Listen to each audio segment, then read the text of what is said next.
والله لولا الله ما اهتدينا ولا تصدقنا ولا صلينا فأنزلا سكينة علينا وثبت الأقدام إلا قينا.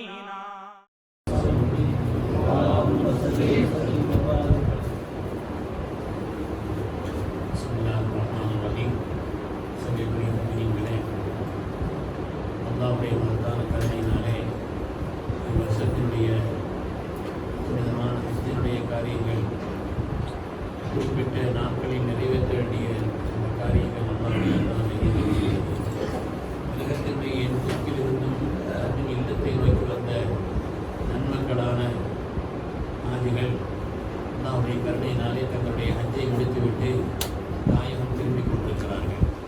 அல்லாஹ் எல்லோருடைய ஹஜ்ஜையும் இவ்வருடம் யாரெல்லாம் ஹஜ்ஜி செய்தார்களோ எல்லோருடைய ஹஜ்ஜையும் எல்லாம் கபூல் செய்திருப்பானார்கள். மீதான நல்ல துஆவில் அல்லாஹ் நமக்கும் பங்களிப்பை தந்திருப்பானார்கள். ஹஜ்ஜை முடித்த புனிதமான இந்த நன்மக்கள் தங்களுடைய தாயகத்திற்கு தங்களுடைய நாடுகளுக்கு சலாமத்தாக பாக்கியமாக திரும்புவதற்கும் அந்த நசீபை தருவார்கள். செய்யக்கூடியவர்களே, ஹஜ்ஜினுடைய பாடங்கள் ஏராளம் இருக்கிறது. சம்பந்தமாக சில விஷயங்கள் சொல்றாங்க. ஹஜ்ஜி என்பது ஒரு மனிதன் தனியாக நிறைவேற்றக்கூடிய ஒரு அமல் அல்ல, பல பேரோடும் சேர்ந்து செய்ய வேண்டிய ஒரு அமல். அந்த அடிப்படையிலே பலருடைய குணங்களையும் தன்மைகளையும் நாம் அங்கே பார்க்க முடிகிறது. நல்ல குணங்களை எடுத்துக்கொள்ள முடிகிறது. பல பேருடைய குணங்களை தெரிய முடிகிறது. அதுதான் ஹஜ்ஜி. வருஷம் ஹஜ்ஜிக்கு நம்ம கூட வந்த ஒரு ஆள், அவர் ஒரு ஃபோன் பண்ணவே இல்லை. ஹஜ்ஜு முடிகிற வர ஒரு ஃபோன் கூட ஊருக்கு பண்ணல. சொல்லிட்டு இருந்தார், நான் பெருநாள் அன்னைக்கு பண்ணுவேன், அதுக்கிடையே நான் ஃபோன் பண்ணுவேன். அப்படிலாம் இருக்கணும்னு ஒன்று சட்டம் ஒன்றும் இல்லை. ஆனாலும் கூட நம்முடைய கவனத்தை அதிகமாக திருப்பக்கூடிய ஒரு காரியம் ஒரு ஃபோனும், அது மாதிரி ஒரு ஃபோட்டோவும் எடுத்தது. ஒரு ஃபோட்டோவும் ஹரம்ல எங்கேயும் ஒரு ஃபோட்டோ கூட எடுத்தது. அவருடைய குணங்களை மாறி பல தன்மை உள்ள உயர்ந்த தன்மை உள்ள பல பேரும் கூட ஹஜ்ஜிலே நாம் பாடம் படிக்க வேண்டிய பல்வேறு மனிதர்கள் நல்ல குணங்களை நல்ல தன்மைகளை மாதிரி ஒரு இடத்திலிருந்து பெற வேண்டிய பாடங்கள் என்பதும் இருக்கிறது. அது மாதிரி மனித வாழ்க்கையை பொறுத்த வரையிலே யாராவது நம்மளை பாராட்டினாங்கன்னு வைங்க, யாராவது நம்மளை வாழ்த்துனாங்கன்னு வைங்க, நல்ல உற்சாகமான வார்த்தைகளை சொன்னாங்கன்னு சொன்னா மனித மனங்கள் அதற்காக இயங்குவது இயல்புதான். உற்சாகமான வார்த்தை சொல்றாரு, உங்களுக்கு என்னங்க அப்படி இப்படி பாராட்டுறாரு என்று சொன்னால் இந்த பாராட்டுக்களும் வாழ்த்துக்களுக்காக வேண்டி மனித மனங்கள் இயங்குவது இயல்பு, மறுப்பதற்கில்லை. ஆனால் அதே நேரத்திலே எல்லா இடங்களிலும் எல்லா நேரங்களிலும் பாராட்டு கிடைச்சிக்கிட்டே இருக்குன்னு நினைக்கக்கூடாது. எல்லா இடங்கள்லையும் அப்படி இருக்கணுங்கிறது அவசியம் ஒன்றும் இல்லை. கிடைத்தால் மகிழ்ச்சி. அதுக்கு மாற்றமா ஏதாவது விமர்சனங்களோ மாற்று கருத்துக்களோ இருந்தால் அதை தாங்கிக் கொள்வதற்குண்டான ஒரு பக்குவம், ஒரு நிதானம் நமக்கு வேணும். ஏதாவது ஒரு விமர்சனம் பண்ண உடனே அப்படியே சோர்ந்து போயிடக்கூடாது. செடிகள்ல தொட்டால் சுருங்கின்னு ஒரு செடி இருக்கு இல்லையா, பார்க்கறதுக்கு பசுமையான சின்ன செடி, பார்க்கறதுக்கு அழகா தான் இருக்கும். ஆனால் ஒரு சின்ன விரல் வட்டா போதும், யாராவது தொடக்கூடாத ஆள் தொட்ட மாதிரி உடனே சுருங்கி போயிடும். அது மாதிரி மனிதர்களிலேயும் பல தொட்டால் சுருங்கியினுடைய மனம் உள்ளவர்கள் இருக்கிறார். அதனால நம்முடைய பாராட்டுக்கள் ஏற்கப்பட வேண்டியது அல்ஹம்துலில்லாஹ் சொல்லிடணும். ஏதாவது விமர்சனங்கள் வந்தால் நாம் அதை கொண்டு தொட்டால் சுருங்கிவோர் மனதை ஆக்கிவிடக் கூடாது. எல்லா விஷயத்தையும் எடுக்கவும் கூடாது, எல்லா விஷயத்தையும் தள்ளவும் கூடாது. எல்லா விமர்சனங்களையும் மனசுல ஏற்றிக்கிட்டு அப்படியான்னு இருக்க வேண்டியதும் இல்லை. அது மாதிரி எல்லாத்தையும் உதாசீனப்படுத்தவும் கூடாது. சில காரியங்களை எதை தள்ள வேண்டும் எதை எடுக்க வேண்டும் என்ற ஒரு தன்மை நம்முடைய உள்ளத்தில் இருக்க வேண்டும். அதை பற்றி உண்டான ஒரு நிலைப்பாடு நம்முடைய உள்ளத்தில் இருக்கும். காரணமே இல்லாம பொறாமையினால் பகைமையினால் ஏதாவது சொல்றாங்கன்னா அதை பற்றி பொருட்படுத்த வேண்டியதில்லை.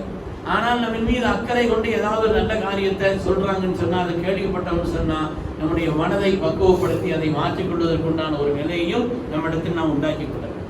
இந்த உலகத்தில் நமது உயிரினும் மேலான கண்மணி முஹம்மது ரசூலுல்லாஹி ஸல்லல்லாஹு அலைஹி வஸல்லம் தங்களையே இந்த உம்மத்திற்காக அர்ப்பணித்த மிகப்பெரிய ஒரு சீதேவி அவர்கள். ஆனால் எல்லாரும் அவளை பாராட்டினாங்களா?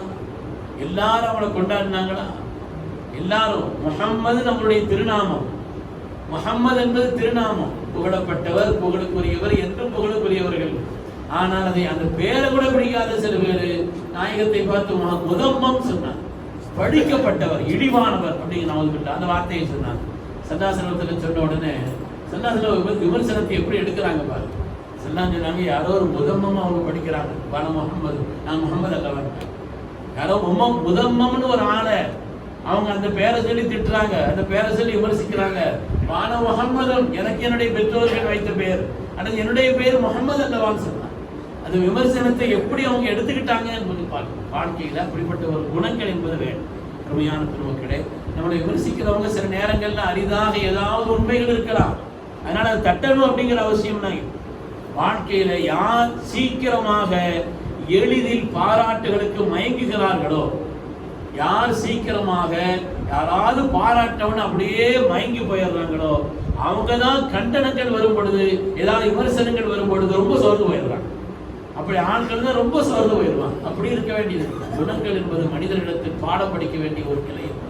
சுப்ஹானல்லாஹ், புனிதமான ஹஜ்ஜிலே நாம் எடுக்க வேண்டிய படிக்க வேண்டிய பாடங்கள் கொஞ்சம் நஞ்சமல்ல. மதீனா முனவ்வரா சென்றிருந்த நேரத்தில் தான் ஸல்லல்லாஹு அலைஹி வஸல்லம் சையதுனா சித்தீக்குல் அக்பர் உமர் ரலியல்லாஹு அன்ஹு போன்றவர்களுக்கெல்லாம் சலாம் சொல்லிவிட்டு ஜன்னத்துல் பக்கீக்கு போனால் அங்கே இருக்கக்கூடிய பெருமக்கள், ஹஜ்ரத் உஸ்மான் இப்னு அஃபான் ரலியல்லாஹு அன்ஹு, ஆயிஷா ரலியல்லாஹு அன்ஹா, ஃபாத்திமா ரலியல்லாஹு அன்ஹா, எவ்வளவு பெரிய பெருமக்கள். அவங்களுடைய வாழ்க்கையில் உள்ள குணங்கள். ஆயிஷா நாயை பற்றி நான் யோசித்து பார்த்தேன். ஆயிஷா நாயை ரலியல்லாஹு அன்ஹா எப்படிப்பட்ட ஒரு சீரு. அவர்கள் ஆட்சி பொறுப்பில் இருக்கும் பொழுது ஆயிஷா நாய் இடத்துல கேட்டு விடுறாங்க, நான் வஃபாத்தானால் உங்களுக்கு சொந்தமான வீடு சன்னாசில் அடக்கப்பட்டிருப்பதும், அவருடைய தகப்பனார் சித்தீக்குல் அக்பர் அடக்கப்பட்டிருப்பதும் ஆயிஷா நாயினுடைய வீடு. அதனால ஒருவேளை நான் இறந்த நேரத்துல என்ன அங்க அடக்கிறதுக்கு நீங்க அனுமதி கொடுக்கணும்னு கேட்டாங்க. ஆயிஷா நாய் தான் சொன்னாங்க, அது என்னுடைய வீடு, எனக்கா வச்சிருந்தேன். என்னுடைய கணவர், என்னுடைய தகப்பனார் அவங்க அடங்கி இருக்கிறாங்க, அதுக்கு பக்கத்தில் அடங்கணும்னு நான் எனக்கா வச்சிருந்தேன். ஆனால் உமர் தவத்தரன்னு யார், அவங்களுக்கு சல்லாசோடத்தில் இருந்த அந்தஸ்து என்ன, அதனால நான் விட்டு கொடுக்குறேன்னு சொன்னாங்க. உமர் தவத்தரன்னு உடனே அதையும் சரியானல்ல அவங்க சொன்னாங்க தன்னுடைய தோழர்கள்ட்ட, இறந்த பிறகும் கூட நீங்க போய் அனுமதி கேட்கணும். ஆட்சியாளர்கள் கொடுத்துட்டாங்கன்னு வந்துடக்கூடாது, இறந்த பிறகு போய் கேட்கணும். அப்போ அவங்க பூரணமான சம்மதம் தெரிவிச்சாதான் நீங்க அடக்கணும்னு சொன்னாங்க. இறந்த பிறகு போய் கேட்டாங்க. ஆயிஷா நாய் மனப்பூர்வமா நான் கொடுக்குறேன்னு சொன்னாங்க. எவ்வளவு பெரிய விசாலமான உள்ளம், எத்தகைய குணம், எந்த இடம் அது. எல்லா நேரங்களிலும் மலக்குமார்கள் இருந்து கொண்டே இருக்கக்கூடிய இடம் அது. எல்லா நேரங்களிலும் சலாம் செல்லப்பட்டு கொண்டே இருக்கின்ற ஒரு இடம் அது. எல்லா மூமின்களுடைய பார்வையிலும் சலாம் செல்லப்பட்டு கொண்டே இருக்கின்ற ஒரு மகத்தான ஒரு இடத்தை, தன்னுடைய சொந்த வீட்டை தனக்காக வைத்திருக்கக்கூடிய ஒரு இடத்தை, ஸல்லல்லாஹு அலைஹி வஸல்லம் தன்னுடைய தகப்பனாரும் கணவரும் அடங்கியிருக்கக்கூடிய அந்த இடத்தை அவங்க உபரதாருக்கு விட்டு கொடுத்தாங்கன்னா எவ்வளவு விசாலமான மனப்பான்மை, எவ்வளவு விரிந்த உள்ளம், எவ்வளவு பரந்த ஒரு மனப்பான்மை. இந்த குணங்கள் தான் ஹஜ்ஜிலே நாம் அங்கே வாழ்ந்தவர்களிடத்திலும் நாம் உடன் செல்பவர்களிடத்திலும் படிக்க வேண்டிய குணங்கள் ஏராளம் இருக்கிறது. அருமையானவர்களே, நாம் எத்தனையோ பேரிடத்திலே பழகிறோம். அதனால வாழ்க்கையில ஒரு மனிதனுக்கு உலகத்திலும் புகழை சேர்த்து தருவது, ஆகிரத்திலும் உன்னதமான சொர்க்கத்தினுடைய மகத்தான அந்தஸ்தை தேடி தருவதிலே குணத்திற்கு ஈடான ஒன்று இல்லை. உலகத்திலேயும் சாதாரணமா குணத்தை வச்சுதான் ஒரு ஆள் நல்ல மனுஷங்க எப்படி சொல்றோம், கொஞ்ச நேரம் பார்ப்போம், பழகுவோம், பேசுவோம், இதுதான். அவன் குணத்தை வைத்துத்தான் உலகத்திலும் ஒரு மனிதனுக்கு கண்ணியம், உயர்வு, ஆகிரத்திலேயும் ஒரு மனிதனுடைய சொர்க்கம் என்று வந்திருக்கிறது. அல்லாஹ் சுப்ஹானஹு வ தஆலா எல்லோரையும் சிறந்த குணம் உள்ளவர்களாக, உயர்ந்த பண்புள்ளவர்களாக, இந்த உலகத்தில் உயர்வான எல்லா குணங்களையும் நிறைவேற்றுவதற்கு தான் நான் நபியா அனுப்பப்பட்டேன் என்று ஸல்லல்லாஹு அலைஹி வஸல்லம் சொன்னாங்களே, அப்படிப்பட்ட உயர்வான குணத்திற்கு சொந்தக்காரர்களாக அல்லாஹ் நம் எல்லோரையும் கபூல் செய்தருள்வாராக. ஆமீன் ஆமீன் ஆமீன் யா ரப்பல் ஆலமீன். வ ஆகிரு தஅவானா அனில் ஹம்துலில்லாஹி ரப்பில்